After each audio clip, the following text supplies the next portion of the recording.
Hi, Dr. Frankie Vachon, and I'm here with you all today for another one of my video talks, or what are they calling these days? I can't even keep up, but it was vlogs. I don't know, but I'm here with you every Thursday to share about thoughts that I have, ideas, concepts, tips, suggestions related to topics that come up in my practice, and want to share the wealth of knowledge and experience that I have been accumulating over 2 decades as a clinical psychologist, recently a board certified sex therapist, which I got actually started at the beginning of the pandemic. We all needed to be really productive. So that's one thing I had wanted to do, and I made that happen. So I'm pretty happy about that. I've also been running a matchmaking agency, national matchmaking agency, since 2009, so a decade and a half.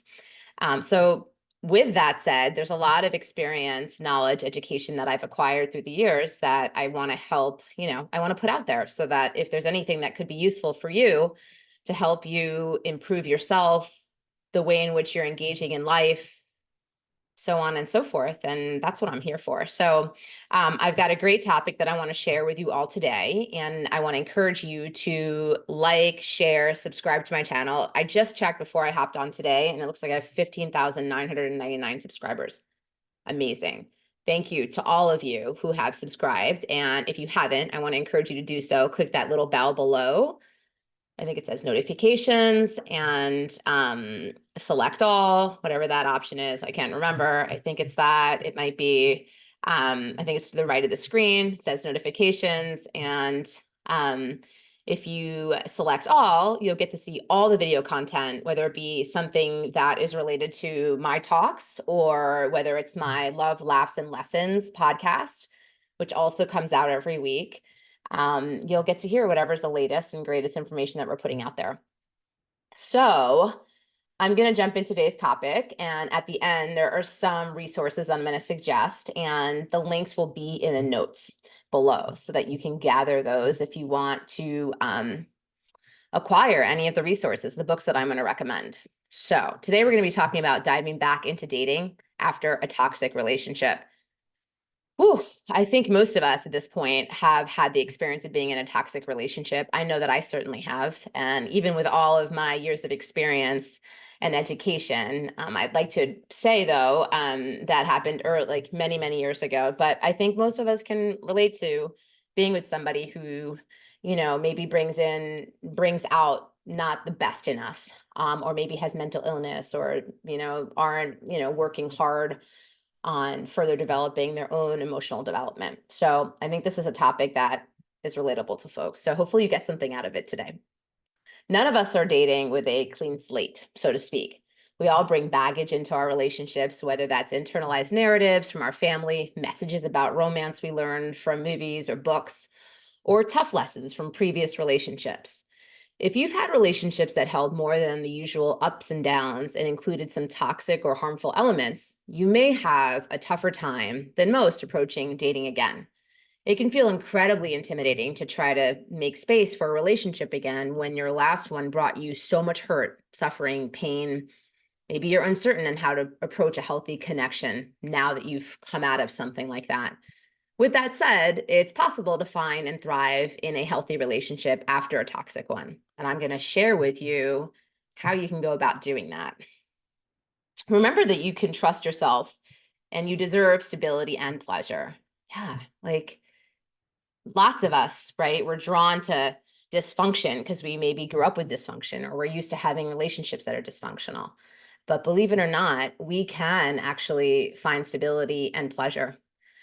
People existing toxic or harmful relationships often worry about whether they'll ever be able to trust a new partner, especially, especially if they've previously been cheated on. But these same people can find themselves struggling more than they expected with trusting themselves. After all, they also felt that past partners were going to be a good match for them. Can they really rely on their own judgment? So we start to have this like self-doubt. Maybe we can't trust ourselves in some way. While it's good to be judicious and thoughtful about big decisions like romantic partners, It's also important not to let this erode your core sense of trust in yourself. We all get hurt in relationships, every last one of us. No one on earth has never experienced pain, betrayal, or being let down in a romantic context. It's a universal experience, meaning you aren't uniquely broken or failing. And in any circumstance, romantic or not, it's crucial to remember that the responsibility for harm lies with the person who chose to cause it, not the victim. You are not to blame for the way you were treated, and your decisions about romantic partners aren't fundamentally misguided. Get serious about your red and green flags. I know I've talked about red and green flags repetitively throughout the years, but I keep bringing it up because it's so important to be aware of. With that said, it can be helpful to give yourself some guideposts, you want to follow while you're dating to keep on mind, right? Not because you're incapable of making good decisions, but because new relationship energy is so very powerful and it's useful to ground yourself. Think of it as leaving water and ibuprofen out for yourself on the nightstand before you go out for a night of partying.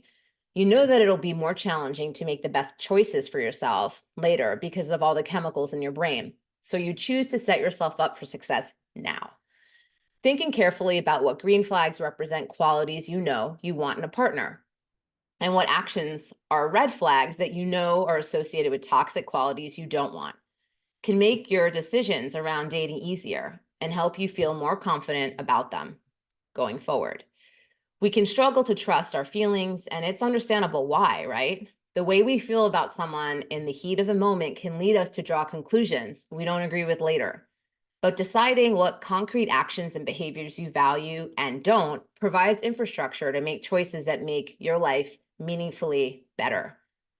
Let your dates earn your trust over time. We know that our new relationship energy, also called the honeymoon phase or limerence, or just the feeling of having an intense crush or infatuation, can cloud our head and our judgment. That's why some toxic dates use techniques like love bombing, right? We've all heard about love bombing, and if you haven't, look it up. Overwhelming someone with adoration and affection early on is one way to create the experience of new relationship energy and rush into a relationship so that by the time you realize your needs may not actually be met in this connection, you already feel locked in. You're like emotionally invested. This doesn't mean you need to run screaming from everyone who pays you a compliment or invites you to meet their friend group. But it doesn't mean it's helpful to have your own guidelines in place to avoid moving too fast, even or especially when you really like someone. Developing your own milestones for relationship pace, when to sleep over, when to become exclusive, when to move in, and staying consistent with them, even when you're over the moon about someone, helps mitigate the possibility of a toxic relationship developing despite your best intentions. Communicate transparently with future partners.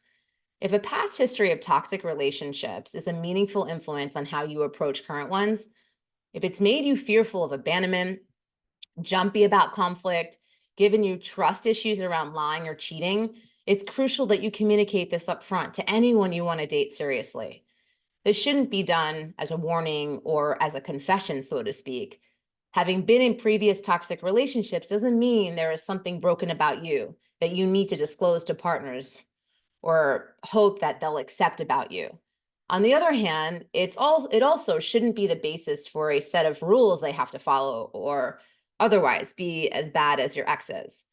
The goal isn't to beg their understanding or control their behavior, but to give your partner the context they need to be successfully in a relationship with you specifically. If a previous partner had a drinking problem, for example, and was prone to going out for the night and then being MIA until midday the following day, knowing that context can help your current partner understand why it's helpful for them to text you when they get home from a night out with friends and say goodnight. Consider the support of therapy or counseling. Healing from toxic relationships and gaining the confidence to date again afterwards involves practices of developing one's perspective and also learning to trust the perspective you already have. Therapy or counseling can help support you with both of these endeavors. A trusted counselor can provide you with an objective take on your dating life and help spot trends or behaviors that may be worrying before you can. But they can also crucially help you rebuild trust in yourself and in others after having experienced real harm at the hands of a previous romantic partner. The book recommendations that I had mentioned earlier on are Whole Again, Healing Your Heart and Rediscovering Your True Self After Toxic Relationships and Emotional Abuse. And again, you can find these URLs in the notes below. Dating After Trauma, How to Find the Love of Your Life After Experiencing an Abusive Relationship, Rape, or Sexual Abuse. Healing from Toxic Relationships, 10 Essential Steps to Recover from Gaslighting, Narcissism, and Emotional Abuse. Freedom from Toxic Relationships, Moving On from the Family, Work, and Relationship Issues that Bring You Down. Thank you all for tuning in today. I'm going to be here next week with another excellent topic to cover. And please, if you have any reactions, comments to anything I've talked about today, you think it'll help somebody that you know, please share it and comment below, because I do my best. I love hearing from you. And I also love having the opportunity to respond to your queries. So hope you're all having a great week. Kisses, hugs, and I look forward to seeing you all next week. Take care. Bye.